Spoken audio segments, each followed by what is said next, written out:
श्री गणेशाय नमः। गांव के कोने में एक बूढ़ी औरत रहती थी। नाम था गोमती।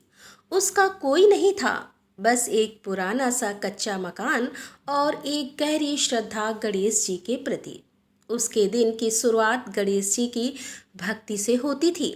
हर सुबह वो मिट्टी से छोटे से गणेश जी की मूर्ति बनाती, फूल चढ़ाती, दीप जलाती और भजन गुनगुनाती और कहती कि हे गजानन, मेरे जीवन में तू ही आस है, तू ही विश्वास है, सबका भला कर, मेरी भक्ति स्वीकार कर। पर दोपहर होते होते वह मिट्टी की मूर्ति सूख कर या गर्मी में दरक कर टूट जाती और जमीन पर बिखर जाती। कितनी बार जमीन पर बिखर जाती। तब बूढ़ी औरत कहती कि कितनी बार तुझे बनाऊं बेटा, हर दिन तू बिखर जाता है, पर क्या करूं, तुझे देखे बिना दिन नहीं कटता। एक दिन घर के सामने जमीन पर हलचल हुई।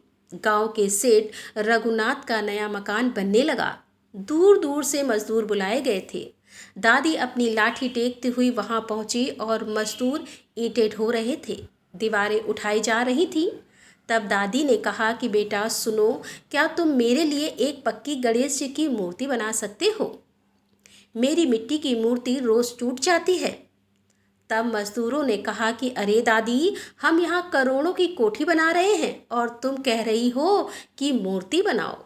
पगला गई हो दादी, कहीं से हमें मूर्तिकार समझ लिया है क्या?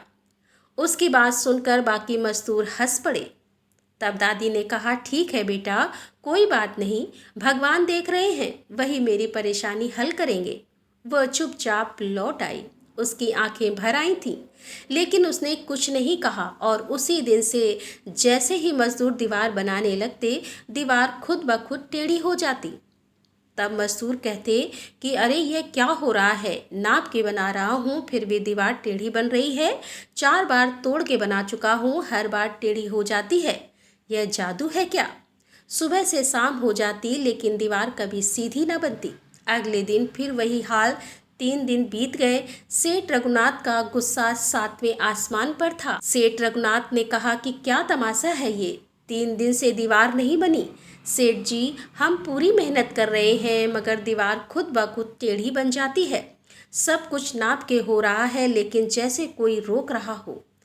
तब एक बुजुर्ग मजदूर धीरे से बोला, सेठ जी, 3 दिन पहले ना एक बूढ़ी दादी आई थी, हमसे गणेश जी की मूर्ति मांगी थी।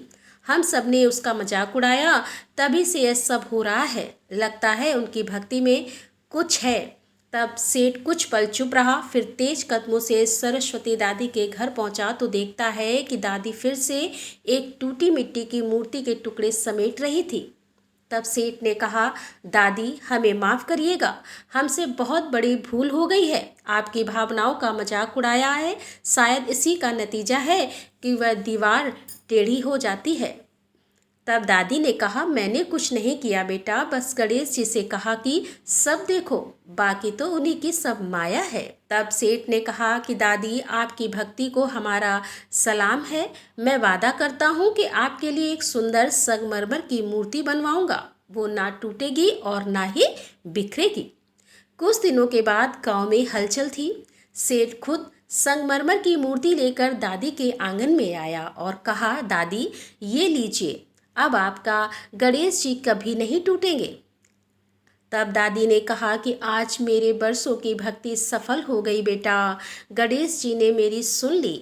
अब हर सुबह दादी उसी संगमरमर की मूर्ति के सामने फूल चढ़ाती, भजन गाती और पूरा गांव उस आंगन से आती हुई घंटियों की मधुर आवाज़ सुनता।